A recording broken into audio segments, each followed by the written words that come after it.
feel good? There's so much bone, brother. How you feel, man? I call your name. I don't want no people to know you're in here. How you feel, fella? Hey, Jam! Sure getting down. We gotta take you higher.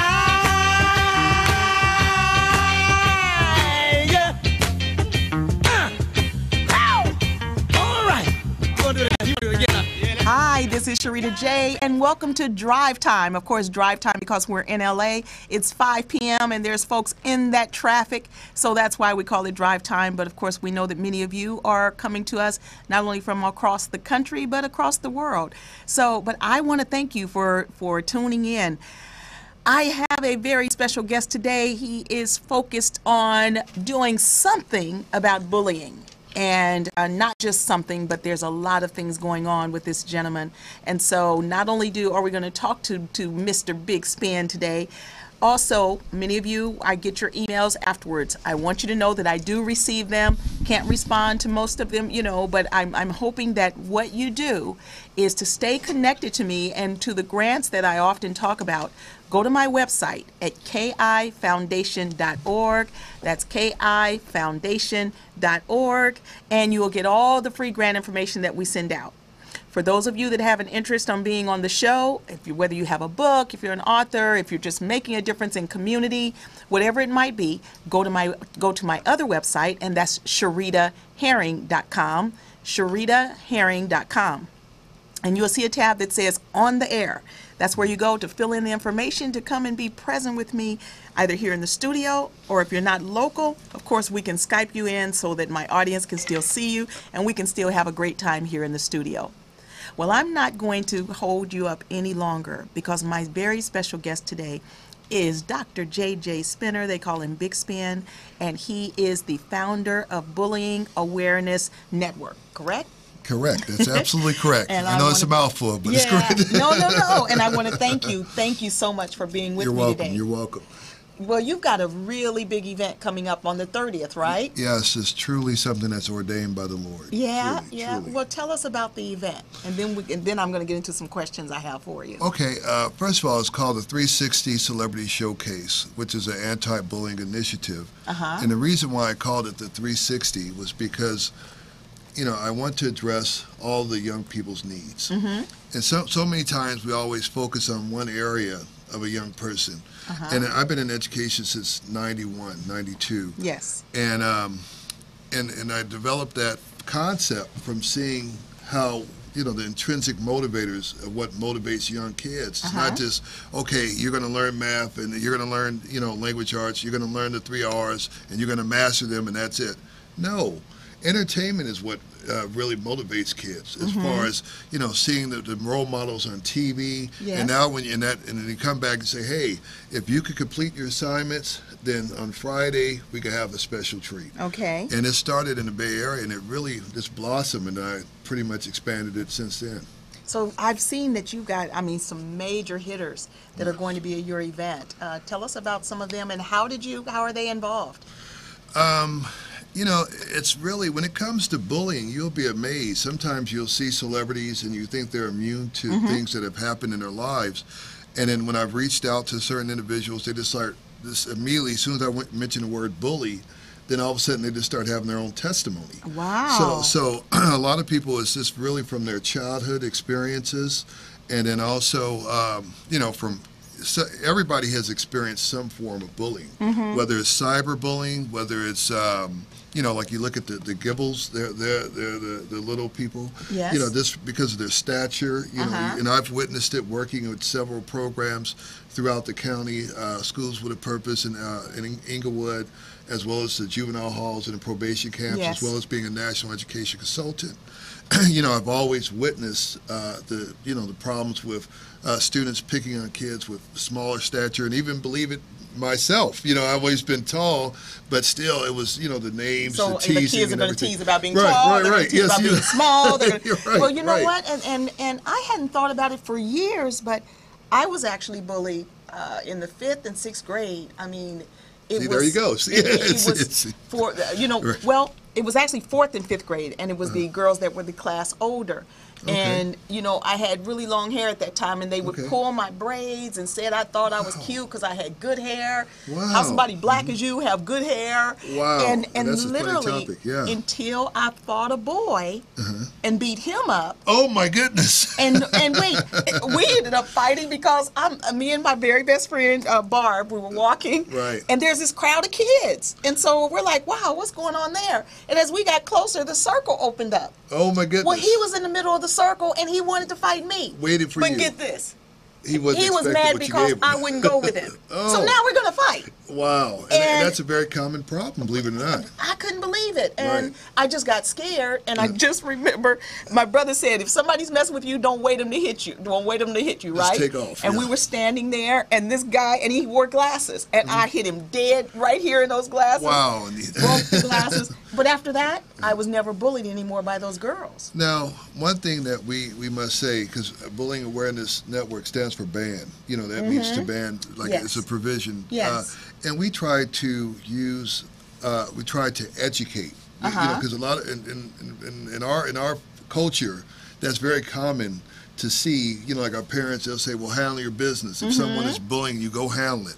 You know, don't come crying like a sissy or something like that. But you see a lot of kids, sometimes they take that approach, and sometimes other kids, the problem is most bullies don't bully by themselves. Yes, that's true. So you usually, because they don't, if I'm with him and he's saying like, wow, Big Span is 6'11", and then, you know, you're 5'4". 5'4". Yeah, and then You just knew that, right? Your father comes there, saying like to handle him. Yeah. He's gonna be like, I'm on Big Span's team, not your team, because you know I don't want Big Span to be on me. Yeah. So you know, and then that's very common, and unfortunately, you see little boys like the boy in Florida who borrowed the father's gun and shot himself in the bathroom. Wow. So you know, that's why I said, you know, your story might work for you, and I really try to advocate kids. We try to get out there and educate the kids. Yes. Not so much, you know, because that's why we don't think it's an issue sometimes until it happens to your kid, and that kid said, I can't take this, I'm committing suicide. And that's a big thing of bullying. Kids you are know now that committing suicide. happened in Santa Barbara. The young man last year at the university, and he Okay. drove around, and but he felt like that, you know, after he bought this beautiful car and all that the girls was like him then. Oh, wow. And remember, he I don't know if you saw in the news that he shot up like the girls' sorority house, killed a few people, but then he killed himself. And they Wow. found that when they looked at all of his rantings on Facebook and all of his on his Postings, blog, yes. it was leading up to that. But he had been dealing with bullying and issues since he was a kid. So with what you're doing, if you're helping people to really focus and address these issues, I Right. mean, because a lot of it, like, I was even going to read to you. I got a few emails I had sent Okay, out, great. and one, this guy, he said, it was Andre from New Mexico. Oh, And he hey, said, Andre. he said, Reaching out to you. I was actually a bully in school, not proud of it. As I got old, I stopped because I realized I was acting out from bad situation at home. Because of because a coach cared, was able to channel my action into baseball and other sports. You know, And see, that epitomizes the 360. Because we can't. Baseball. I worked at a probation camp called Kilpatrick. Okay. And Kilpatrick, we did a movie there with The Rock. You know. Okay. And Exhibit, the rapper, and it was called the Gridiron Gang. And he took a group of football players and made them into champions. Yes, I don't know if you remember the movie. I do. But that concept really works well with kids who have aggressive behaviors. You know, I'm a licensed school psychologist. So when you're dealing, and all I've done is behavior intervention plans. But if I was to say, the student was just going to stay on task in class and do his assignments, and that still does not, you know, because sometimes students may not be gifted in you know, the academic genre. Right. But as far as in athletics, you know, he might be very talented. Excel there. He can excel. He might be a kinesthetic learner where he's, you know, has to use his hands and manipulatives and things like that. So he's more, you know, he's going to learn through something like, because in our schools, they've taken out so much, like when we were in the junior high school back in the day, they had wood shop, they've had, you know, cooking class. And now they those had, budgets are cut. Right, and so some kids would just come to school just for that purpose alone. Yes. But now you put this kid in algebra and you put him in geometry, and all of a sudden it's like, wow, this is too hard for me.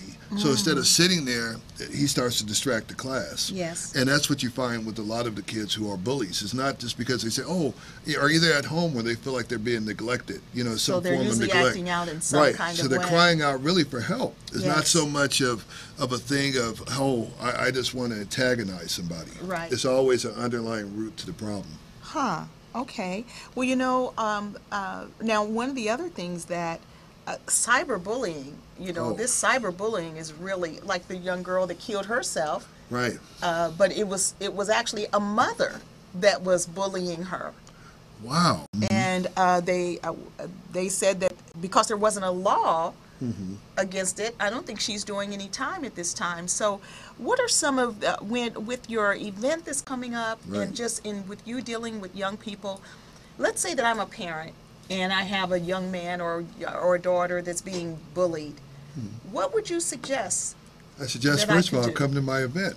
Okay. And the reason why I suggest that, because it's not just an event for entertainment. You know, I use my educational background and my experiences to really create, let's say, a curriculum of sorts to really structure this event. So we have a workshop for parents at the event where I'm having a lady by the name of Miss Thorne, who's been in LA Unified, who's been in Inglewood Unified, as well as Compton, and has actually had satellite sites there dealing with aggressive behaviors. So she's going to pull aside a group of parents and kind of educate them. And every participant that comes to the door has to do a bullying survey, you know, to see Now, where is they it are. for youth to come and adults? Yeah, Or- well, yeah, okay. we try because we want to know. We want to get the data from them. You know, we Okay. want to get the information, what's going, because we want to end the problem. Yes. And then so that's our in all forms of bullying. That's what we Okay. really mean by that. So they fill out the questionnaires. You know, if they've ever been bullied, what are their feelings towards bullying, in the survey. And then once they get the survey, then we have the workshop. Also, I brought in Dr. Watson, who's one of the probably the most prolific clinical psychologists. And he's up from Torrance Memorial Hospital. He came from all the way from Atlanta to be the director over there to deal with aggressive and assertive behaviors. Okay. So he's coming to talk to the kids, as well as Lisa Gray, who has she's a behavioral therapist, and she'll be talking to the kids as well. She's the commissioner of youth services in the South Bay. Wow. So you know, it wasn't. See, when I think about the true celebrities, those are the true celebrities. And then for even when we talk about that, most people neglect to think about the gang violence. Gangs, I mean, when I was growing up, we used to have to go around the whole community just to get home because Just we to get wanted home, to right. avoid certain That was gangs. a form of bullying. And it's But- tremendous a form of bullying. I Yes. mean, they would take your money, they would do everything, you know, they could to antagonize you. Yes. So I brought in another organization called the Peace Builders. And then we have a young man that was a former gang member who's now changed his life around to, you know, change other youth who belong Good to for gangs. him. So Good for we him. really, and he's over there at the Chuco Center. So, Okay. you know, so it really, like Hillary Clinton said, it takes a village. It's not one person. And our thing is, and that's why I use the word network, the Bullying Awareness Network, Yes. because you have to network. You and have to you know, network. it's just not about Dr. Spinner presenting certain philosophies and his pedagogies and his theories, but it's more so going out there and being a catalyst that can bring everybody together. Yes. And yes. those are truly the people who win. Yes, yes. Well, I know personally that you stand by what you say, Yes. because you and I had only met once. Right. And there was some things going on personally with me and my son. Right. And you showed up. I Right. mean, you came, you stayed all day, Right. and you were there. So it's not that you're someone that just talks about it. Right. You stand behind what you say and you mean it, and that's one of the things that I really admire. And a lot of the kids, you know, and I appreciate that. And because a lot of the kids that I see today, you know, it's a lot of showcases out there. You know, because now the element of the industry has changed. You know, they've taken away, you know, from the bootlegging, so that the music industry is not what it used to be. So I find myself meeting phenomenally talented artists. You know, Yes. I mean, we have a group called the Futrell Boys that I promise you they're the next coming of the Jackson 5. They came out all the way out here from St. Louis. I mean, Randy Jackson signed them from American Idol. So that should tell you how good okay. they are. Yes. And then they had an artist development deal. It didn't end up working out. But now, you know, because there's not too many groups out there that could really carry a whole album without that big marketing push. Right, right. And then so, you know, you find these young people out there and they go to these showcases and they make them all these promises and none of them deliver. You know, I started mine last year with The Giants Think Big, and I followed this young girl, Kaylee Stallings, all the way through. I've been to every studio session, even when the producer said that, you don't have to be here. I said, yes, I do, because I want to make sure this comes out right. And you see the phenomenal growth. So I try to surround myself with a team that, you know, constantly works on the young artists and their development. Yes. Well, you know, you also, like, recently, you've done something with Cat Williams. Right. Well, not something, but let's talk about that. Okay. And expand on that for me. It was so hilarious. Oba Babatunde. He directed the film. It was called American Bad Boy.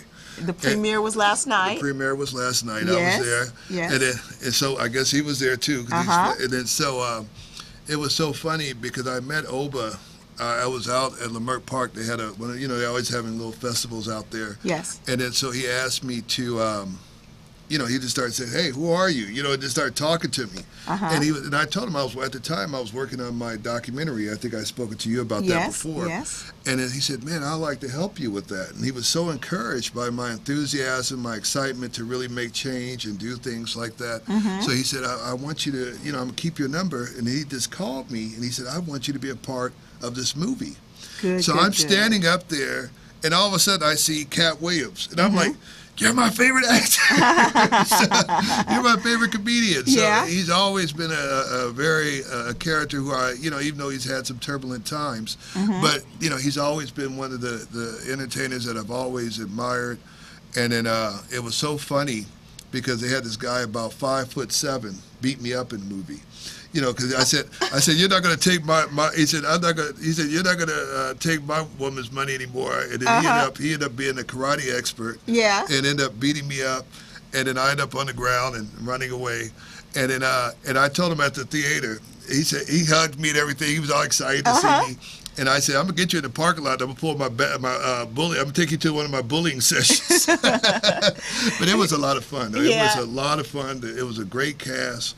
Everybody seemed like they were excited to see one another last night. Yes. And it was just like family. Well, I went online. Rock was talking about it before you got here, and so I went online and looked at the trailer. So just to give that a plug, you guys go out and look at American Bad Boy. And go and check that out. And actually, Oba said, "Man, you did such a good job getting your butt kicked." He said he put me in another movie called The Revival with Shaka Khan. Okay. So, but this one I've got to be the executioner. So, okay. So that was a different role. Okay. But it was a lot of fun, though. One of the things that I love to do when I have guests on is to talk to you about grants that are available for what you're doing. Okay. Wow, I appreciate that. And I'm just looking here under the Violence Prevention Works. There's funding right here. They're funding from $100,000 from $100 to $100,000, and it's for bullying prevention. But it also addresses adult literacy, after-school programs, the arts, community involvement, disabilities, early childhood, family services, and it's called the Ash Grove GROVE Charitable Foundation. So I'll make sure and send this to you. Matter of fact, I like to address something. I just added 2 components to BAND, and one is a single parents organization that affiliated with me. It's called I Am Good Ground. Oh, okay. Because a lot of single parents come to me and they say, "Well, what do I do when I can't control my son? He is a bully." Yes. And then so I have another partnership with a young lady who's a very prominent attorney, and she said, "Hey, I would like to work with your organization as one." And then I said, "Definitely, I'd like to help you out." And so also I started an after-school tutoring program as well for the kids. Outstanding. So that's I like to deal with the academics as well, because you see a lot of these inner city kids who are very talented. And a lot of people would try to just see, "Oh, this kid can play basketball. Oh, this kid can dance real well. And oh, this kid, he can sing very well." And then I usually, take the artists and I take them into places like, have acting lessons for them, try to cultivate all their interests to try to help them, use it. But also the academics is so important. Yes, it is. And so many talent agents, they could be like, "Hey, I'll work you like a Hebrew slave," but yet they don't address when this kid is 18, 19 years old, when he's about to go to college. then what's left? Right, right.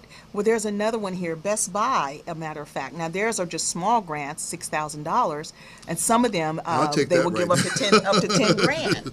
And so, and they're saying here, let's see, diverse populations of young teens in the areas of learning, life skills, and leadership. Special consideration will be given to programs that provide youth with access to opportunity through technology, and also, let's see, build social, academic, and leadership, just as what you Wow. were saying. So this is Best Buy, okay? And that's actually one of our prongs is leadership, unity, knowledge. And we focus on those areas so much that because even with this program, it's about diversity.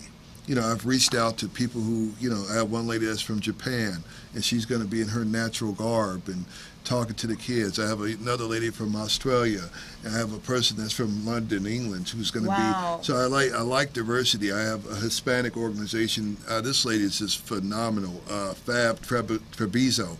She's going to be out there working with the kids too. And her organization, which is predominantly Hispanic, but she does have some African Americans.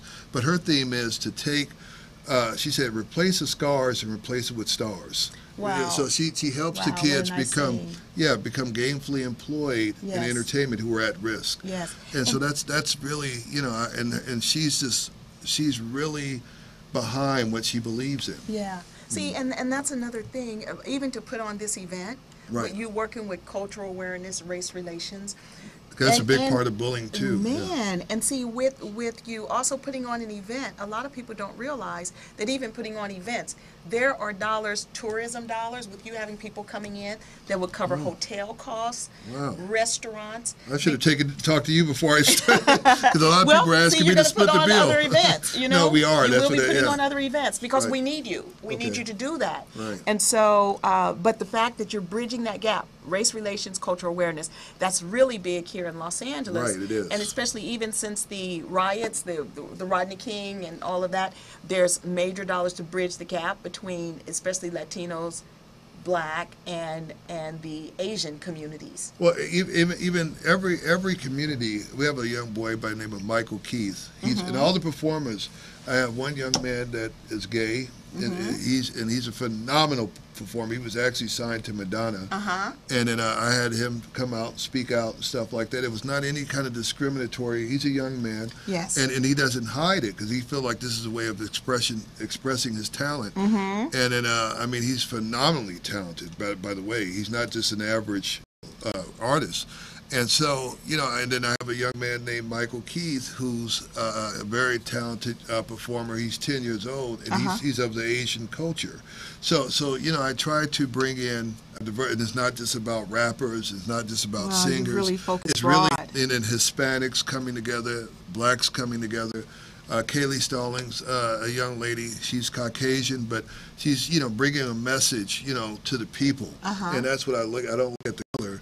Message. At the message. And that's what I try to instill in artists. Yes. It's like there's no negativity in their message. We're not allowing that. Any talking about using the N-word or using profanity. Calling young Yes. girls bees Right. or anything like it's that. not even using any profanity. Yeah. Any kind of form of. And it's so weird that you said that because a lady, one of the hosts, she's a young girl, and I told her, Monet is her name. She's an African American young lady.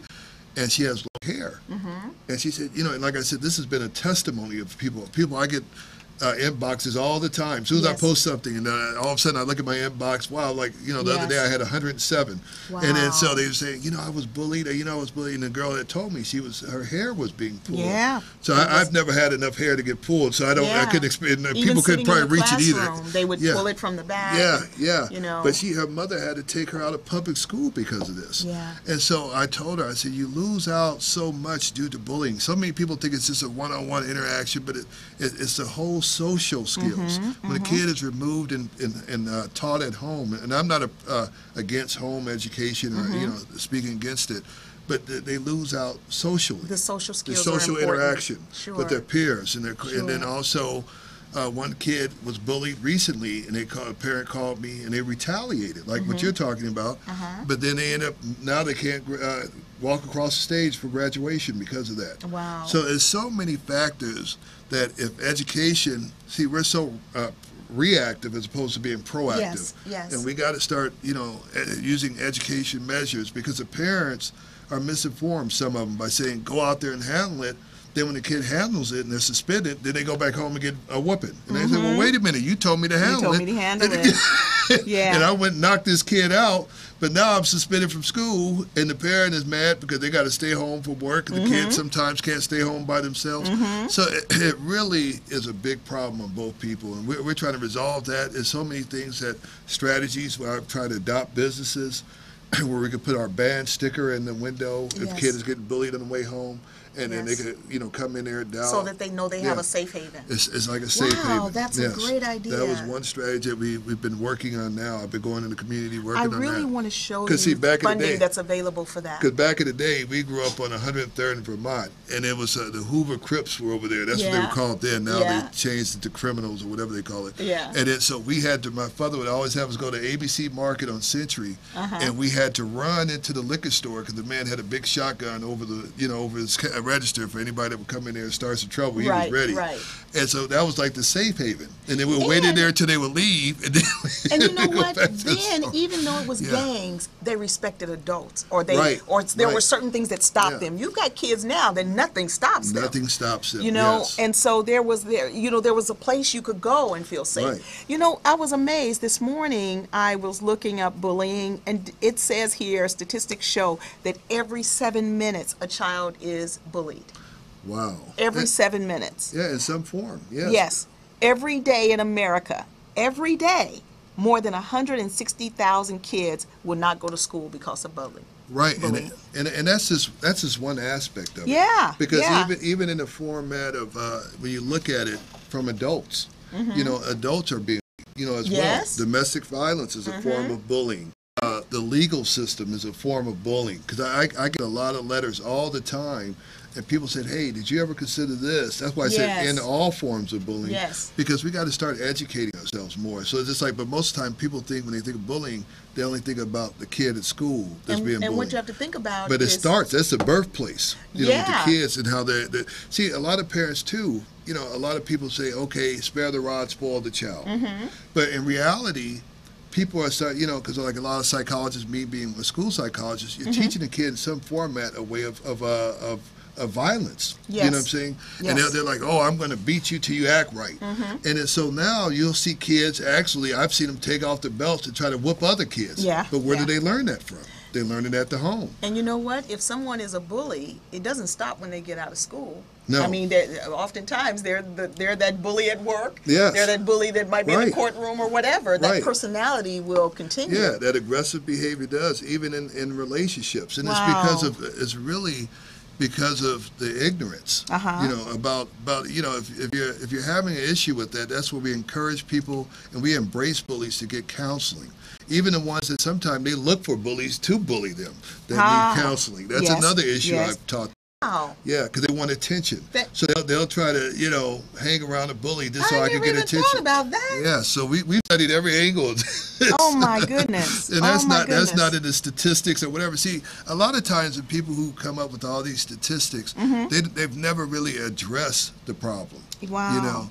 And that's the thing. How do you address it? And the reason why I go and I find these stats is just like if I'm showing you where the grants are. Right. The grant funders want to see some statistics. Right, they do. And so, but you've brought up some things that I haven't seen in any of the statistics.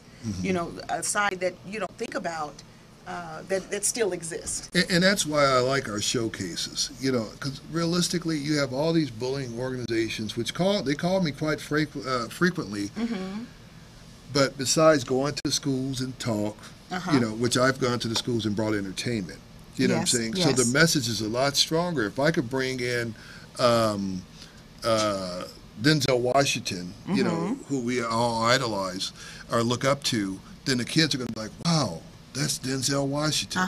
He can open up his mouth and say, stop bullying. That's all he has to say. But if I go in there as somebody who they've never, seen on television or who they're not familiar with, first of all, who is this guy? I've heard this speech from my mother. I've heard this from my father. Wow. He doesn't understand me. He can't relate. So they feel like people who are in the entertainment industry, they have more of a relationship with them. So my thing is develop young entertainers and then bring them to the schools and let their peers. And not only does it create a fan base for them, but it teaches them character about standing up some solid principles. You know, you look at guys like Chris Brown. Chris Brown's a phenomenal entertainer, and he just had a child. Now it seems like he's trying to really get his life together, but he really should be out there on a platform of either speaking about, you know, bullying. You know, because I mean, he would be an excellent candidate because the kids really look up to him. And they really are motivated by the things he says and the things that he does. I mean, he started a whole culture of dancing, crumping. So, I mean, you know, if they could really start things like that, just think about what they could do with a platform like bullying. Wow, wow. You know, there's another email that I've copied over to here, and it says, she says, only a comment. I was bullied when very young because I was considered overweight, and I'm biracial. Now that and this is Mrs. A from Maryland. She says, now that I'm older, I realize that I actually that I wasn't overweight per the standards of my black heritage, but based on my white heritage, I was obese. It was a very confusing time. They call that big bone. Yeah. And you know what? And again, culturally, you know, we as African American women tend to be heavier. You know, than other areas, especially through the hips. Where in other cultures, they may not have hips, but they have boobs or whatever. And so, because of our different body structure or whatever, culturally, the standards of obesity is also different. But once again, it so goes I can back. see that. It goes back to ignorance because you know I've studied history quite extensively through the Moors and things like that of the African civilization. There was a lady by the name of Sarah Bartman. And Sarah Bartman was a very thick, curvaceous lady. The French would captivated her from her I guess whatever country she was from in Africa and brought her over to France, and they put her on a pedestal, and all the people would look at her, got money at her feet because of her unusual features. Wow. So you know, I've even thought about doing a like a pageant named after her because you know she had color, she had curves. These rich men would look like, wow, this woman is like a stick figure, but here this woman has curves. So I go to France, I want to put your at your feet. And this is what they would do. They have like cartoon caricatures of her. Wow. And what's her name? I want to remember that. Sarah Bartman. Right. Around what year was that? Do you know? There, he pulled it up already. Put it up? Oh, let me pull that up on me too. Good. So they can see that on your screen. Rock. He's just so good. He is so good. I just love Rock. Yes. But that's something about the caricature of her, because that's what we know that beauty is not defined just by one size. Wow. Okay. Yeah. Okay. And so now, back to your event. Where's it being held? It's held at the Doubletree in Culver City. And we're having promptly at 11 o'clock. We're starting the red carpet. And the reason why I have a red carpet is not so that kids come out and they have to dress, but it's to give them exposure. For some kids never get on the red carpet. Yes. And whether you're this kid that never, it's about empowering kids. Yes. They're all, not just the ones that are performing, but even the little kids who are just coming there to watch. You're worthy of a picture as well. I mean, I've seen kids run behind like a stepper people right up there just to want to have a picture. Yes.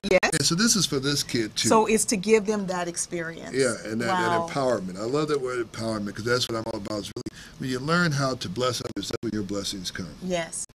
Well, now this is this the first event? Well, my first anti-bullying event. The anti-bullying event. Yes, it is. And how often are you looking to probably do this? Well, and are you going to take it to other cities? You know, that's weird. I haven't even finished this first one, and I've been offered. Yes, because it's so needed. Yes. And then I've even gotten a call from China. So I've really, you know, we're starting some things in China right now as we speak. But yes, it has really grown tremendously. People have really embraced the concept. So we're trying to do over the summer, we're having a battle off where we're having like a dance performance, but it's going to be covered under the umbrella of Bully Awareness Network. Yes. And then we're going to be taking those kids to the BET Experience, which is in the latter part of June. Wow. And then after that, in August, we're going to have like a backpack giveaway back to school but I think that's an important time to really talk to the kids again about bullying as well. And use the same platform but still just have it, with young entertainers, have some celebrities there, and then have them, have an opportunity to talk to the kids, because now the kids want to be engaged, because you have, it's like the 360 concept. Wow. Everything is there for the kid. Yes. Yeah. Well, you know what? The reason why I asked, are you going to take it to other cities? When I was looking up some information, they based on the reports of bullying, you would not guess which city is the worst ranking city for bullying, or state. Okay, that's a little bit better. I would have to say, and I should know this. Let me say California. Arkansas. What? Arkansas. Wow, and that's funny. I started a connection with them, and with this lady that has a dance company called Atkins Dance Studio. Yeah. And she's, so, okay. It's Arkansas. And you know why I could probably see that? Because in the South, I lived in the South for quite some time. Mm-hmm. And in the South, it's not a whole lot to do. Yeah. With kids. I mean, you can go fishing. Yes. I knew about the catfish ponds and stuff like that. But when you're in a city like Los Angeles, it's so many things that the kids could do. They play sports. They can play. They get into other activities. In the South, they play sports as well. But it's more so. You could go, your friend might live 2 or 3 miles down the road from you. Yes. You know what I'm saying? So this is so far. Kids it's the social interaction. It's nothing like, because the weather permits social interaction here. Mm-hmm. There's so many other factors that allow us to be more of a social climate here, where in other places it's not. Yeah. Well, they're saying here that retrieve level bullying in 42 states, and again, the highest ranking ones are Southern. It's Arkansas, then Louisiana, Missouri, my home state, Montana, then North Dakota, and then back Tennessee, Illinois, Michigan. And what they're looking at is the bullying prevalence by rank, and then bullying environment and impact rank. And a lot of those places you named in the South, they have very low literacy rates. Which ties back to what you were saying also. Wow. Yeah. Wow. Okay. So that's a common denominator that I seen amongst those places that you mentioned. And that was the first thing that was resonating in my mind. And also it's a thing of identity. When you're talking about the kids, who do they identify with? Sometimes when they come from single parent homes, you have a young boy growing up, with his mom, then how does he learn to identify his manhood? Yes. And that's a big factor too. So that's why I said we really got to start educating parents, relationship building. That's why I try to go out and speak to the churches, because that's a missing element of the church. I mean, it's not just about quoting scriptures all day, but it's about addressing the needs of the people in the church too.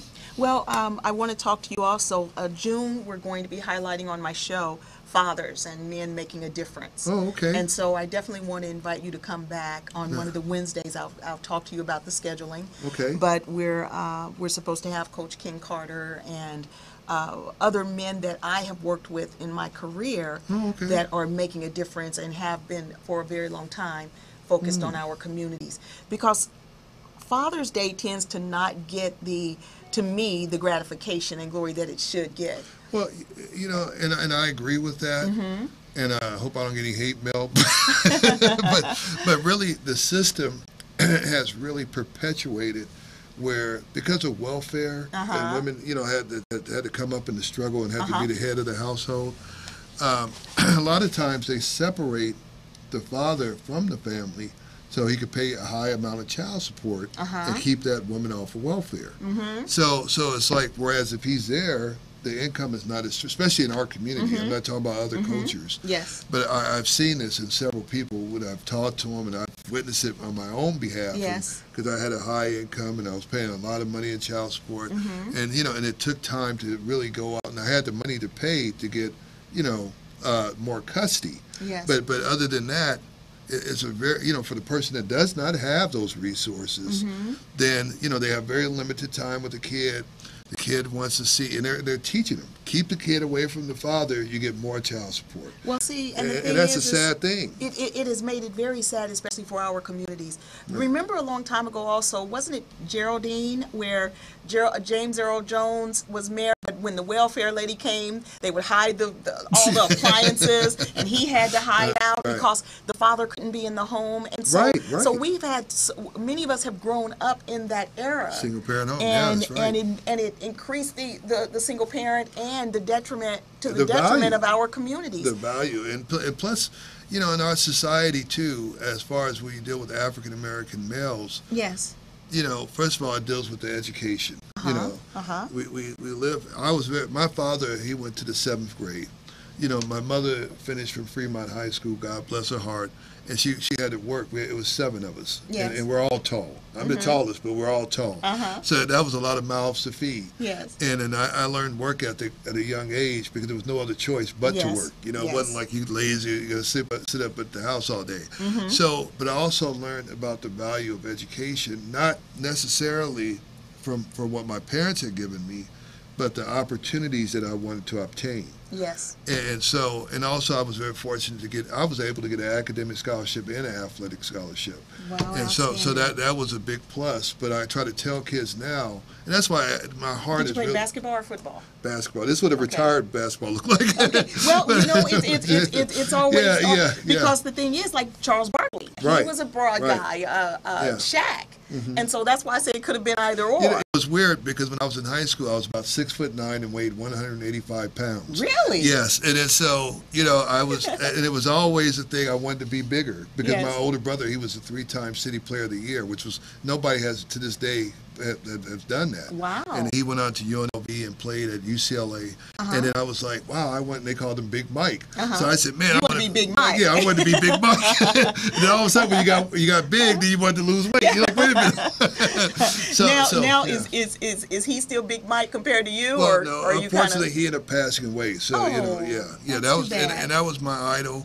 But it was like, you know, during that era, you know, it was a lot of drugs, you know, and then sometimes, you know, his legacy still lives with me to really help those kids who are very talented. Yes. Because, see, he was so everybody's centered on basketball. That's why I say with the 360, it really takes, you got to develop all aspects of a kid. You know, you cannot just hone in on his talents to sing. You can't hone in on his ability to act. Yes. And see, some parents, as soon as they see a commercial check when the kid gets $70,000, they think, oh, that's all he needs. Just keep making that money. Yeah. And then all of a sudden, I mean, you've seen a lot of childhood young stars end up turning into. You remember that? It was that show. Not fare as well what was as that adults. show? Different Strokes. It was with the Gary Coleman and all them. You see a lot of the young actors, Todd Bridges. Yes. That unfortunately. It's a lot of pressure and all of that. Yeah, and it's a lot of pressure. I remember Todd came back and was talking about how his drug addiction led him to robbing people. And the young girl, she even was into drugs. Even the #1 football player in the country, this boy, he was playing for Florida State, stole some crab legs. Wow. You know, I mean, and it's like, but he's the #1 player about to make $10 million a year and $20 million in endorsements. Yes. So but it's a lot of those things that you see go on that really is, like you said, is really, we as black men, you need to unite, come together, and work together, because it's not about. See, it's always this big you, little me concept. And it's like one person always has to shine over the other, where it really doesn't have to be like that. Yes. Well, you know, again, when I was talking about like the whole Geraldine thing and how the fathers were not in the home and in so many of our communities, that's why I want to have June as Father's Day month. And highlight the men that are making a difference. But it's kicking off a tour that we're going to have going across the country with men going in and speaking to young people. Because, see, I've been working in community a very long time, and so often even our nonprofits and our organizations that are working with youth are women run. I don't have a problem with that, ladies. Right. Not at all. No hate mail for you either. But there's so often that our young people that we're speaking to, they're listening to a woman at home. There is not that father, that male that they need to hear from. And I myself, you know, my boys are from a single parent household. It was me. But because of, I know the value of having that male voice. Even when we moved here, for my boy's dad to say, "Oh well, I can't call, because of long distance," I literally got an 800 number just so that I could make sure that my boy's father stayed in touch with them. So there's no excuse. And I made sure also that if my boys were, I made sure that they were always on a baseball, basketball team or whatever. But I also checked out that coach, because they're with that coach too many hours for me to not look at his character. And so those are important things, and things that I tried to do. And also being a director at the YMCA, I took that job because I wanted my boys to be around positive male role models. Well, we've got to make sure that our children are exposed to the men in our communities and the men that are making a difference, and not just the celebrities for them to look up to, but men like yourself. Even though you're also a celebrity too. No, yeah, I know.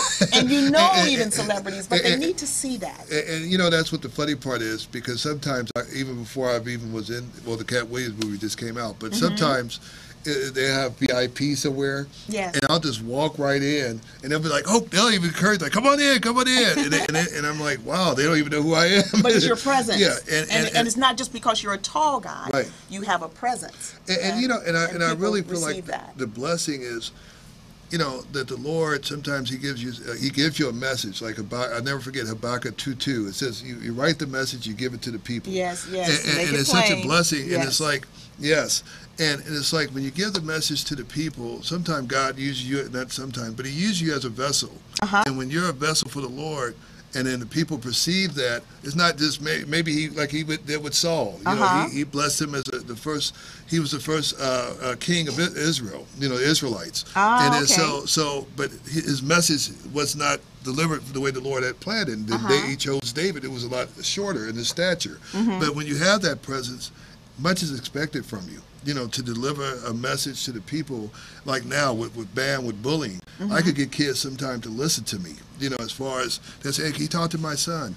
And it's really about who's delivering the message. It's like we got the same message, but it's all about our approach and how we perceive the kid. Because even though you could be teaching kids sports, that's one area, and I've seen guys go in there with talk about gang violence and they're a former gang member, but then they actually, in a way, seem like they're glorifying it. They'd be like, "Yeah, I was running the streets, and then all of a sudden they saw 20 minutes about who they were in the streets, but then this kid is like, wow. And then now in his mind, he wants to be like him, but he thinks he could be smarter and not go to prison, and not get cut. He thinks he's gonna beat the system. And so that's not really. And then you got people who have sports. They'll say, "Hey, put this kid in basketball. Let him play in basketball," and totally negate the academic elements that he needs.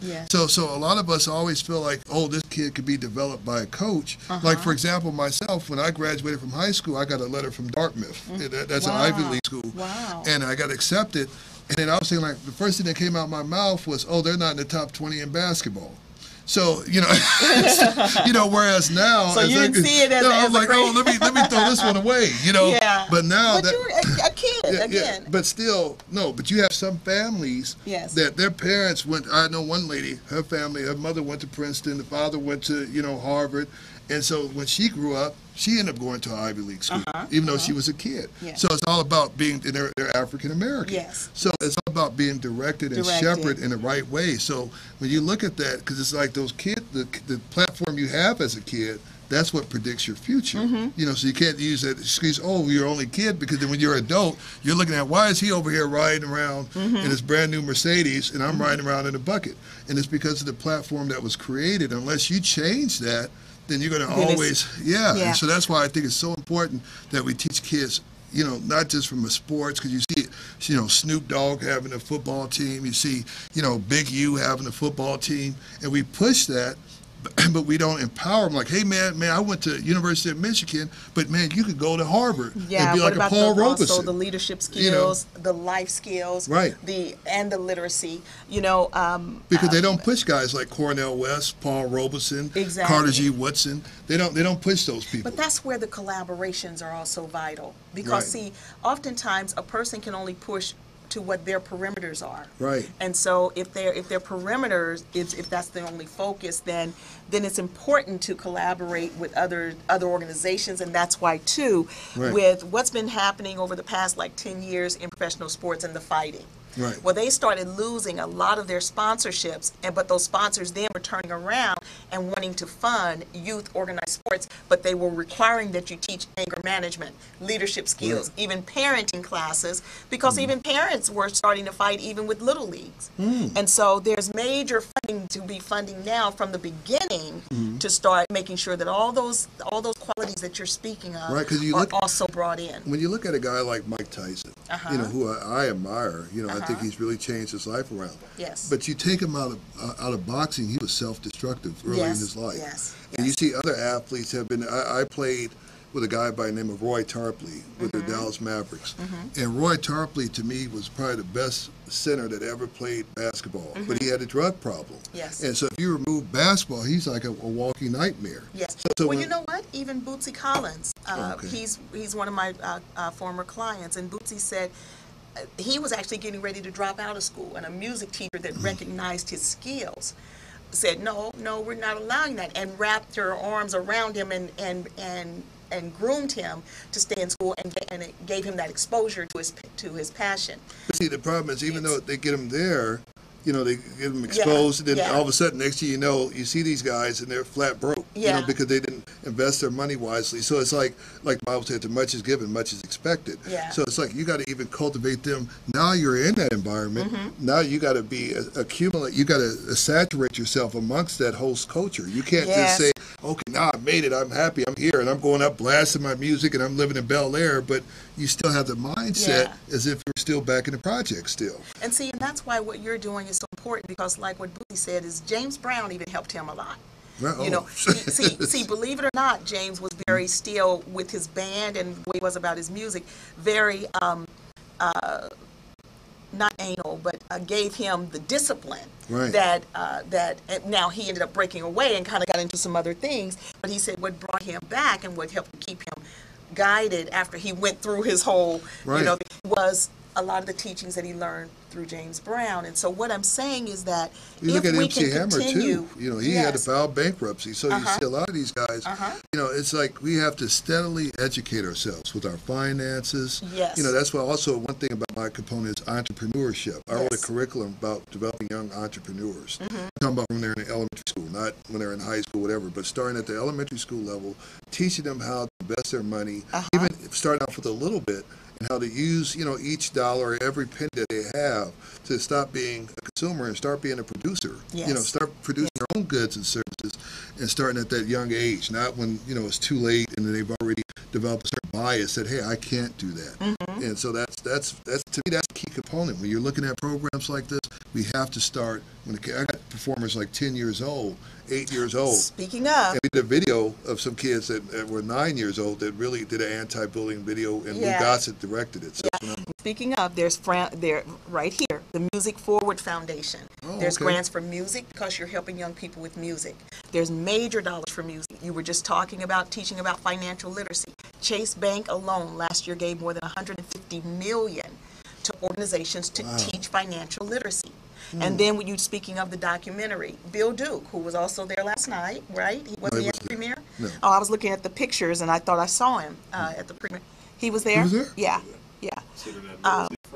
Yeah. Well, we ended up getting Bill Duke's organization $100,000 to work with young people in film. So if you're not looking at all this funding span, you're missing out. Yes, I definitely need. I'm gonna hire you. I'm gonna find some funding to hire you. But the thing is that you're already in it, and the thing is that without a doubt you don't need me. Right. Because what I do is show you how a lot of these funders only want a 2-page letter. Wow. So oftentimes people think it's more difficult than what it is. But and I think that's where they intimidate them. Yeah, well, it's you know, only because of lack of knowledge. Once I show you something, you'll see. And you'll have that confidence to just go in and tackle it yourself. Right, because I do have a nice team. Before we go, how do they contact you? If they want to know more about how to get involved, more about bullying, you know, just stay connected. How do they reach you? We have several ways. One is through my website, which is bigspinentertainment.com. That's one way. Facebook, you can look under JJ Spinner or my Bully Awareness Network on Facebook. And is it just BAN or is it Bully Awareness Network? If they type in BAN, it'll pull up actually the Bully Awareness Network. Okay. And then prayer. Uh-huh. And then they can always reach me at 323-301-2416. I'll repeat that. 323-301-2416. Okay, outstanding.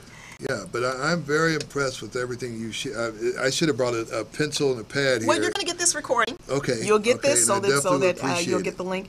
But I just, I love letting people know about this because so often we could do even more if the funding were there. Right. And so here, this is documentary funding for documentary and filmmakers. Oh, wow. And these are funding sources of documentary filmmakers. Click on the link, yada, yada, yada. And this is at docsinprogress.org. Docs, like for short for documentary, right. docsinprogress.org. And you can go there and it says Center for Asian American Funding. Oh, wow. There's dollars for, let's see, the Catapult Film Fund. Mm-hmm. I mean, there's all kinds of funding. The Pledgeling Fund supports innovative media projects that can play official roles in lighting and social change. So there's all kinds of funding that's available. And so I like, and I think the purpose when I created the 360 was just to first get that platform solid, and then which we have gotten it to that point because I got a phenomenal team working with me. I know it's not just about me, and then now we're going in that stage to do try to do some grant writing because I have some phenomenal people and a phenomenal team. So. Yeah. Well, there's there's major dollars there, and I'm so excited that you're doing what you're doing. It's good to see you again. Right, likewise. And I'm so proud of you. So give your website one more time and your phone number. Okay, it's www.bigspinentertainment.com. And you can reach me, call me at any time if you feel like you're being antagonized, bullied, or whatever. And we got resources. We really do. We're connected with Torrance Memorial Hospital, with the youth organization in the South Bay. So whatever. Those are all your collaborations that will be showing up in these grants to show you're already doing this. Yes, we are. Yes, we are. And like you said, we're doers, not just hearers of the word. We're doers of the word. And that's what I pride myself with. So regardless if it's just for a grant or in person. Yes. But you can always reach me at 323-301-2416. Okay, well, outstanding. And again, I want to thank you so much for coming and thank you being for having with us. I will be having you come back here in June. Okay, this month, I look forward. Just send month. me a letter, and I'll keep up with all definitely will. my emails. Yes, and then it's been a challenge. and for all of you, I want to thank you so much for tuning in today to Drive Time with Sharita J. and my very special guest, Mr. Big Spin. And make sure that you go to his site. He has a wonderful event that's coming up on the 30th. You should go. Encourage young people to go, talk to parents, organizations, all that here in the LA area in Culver City. But we're going to talk to you also about having it, whether it's webinars or so that young people across the world can be on maybe on Saturday mornings just to voice what's going on. That's actually working on a pilot on that right now. I want to talk to you about a web series, but yes. definitely I would love to talk to you about that. Yes. Empower our youth, and that's the whole thing is about.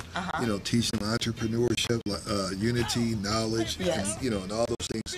And it's really just being there for our kids. Outstanding. So again, this is Sharita J. with my very special guest today, Mr. Big Spin with Big Spin Entertainment, and also the BAN project, which is Bullying Awareness Network. Join us every Wednesday, 5 p.m. to 6 p.m. That's LA Drive Time. If you want to know more, stay connected, or get the grants that you continuously hear me talk about, go to my website at kifoundation.org. That's kifoundation.org. Click on the free grant info tab.